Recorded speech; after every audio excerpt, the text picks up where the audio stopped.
Want to start email marketing with Brevo? Well, in this tutorial, I'll walk you through the complete process of using Brevo for email marketing. We'll organize your contacts, create an email campaign, send it to your audience, and then review the results so you can keep improving over time. First, visit the Brevo website and sign in to your account. If you're new to the platform, complete your account setup by verifying your email address and filling in your sender information. This helps make sure your emails are delivered properly. Next, head over to the contacts section and build your subscriber list.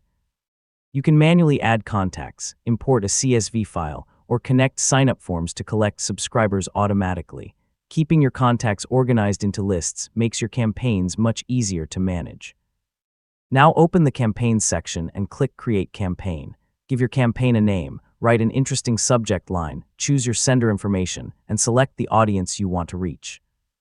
After that, design your email using Brevo's editor. You can start with a template or create your own layout from scratch. Add text, images, buttons, and your branding, then preview the email on both desktop and mobile devices before sending it.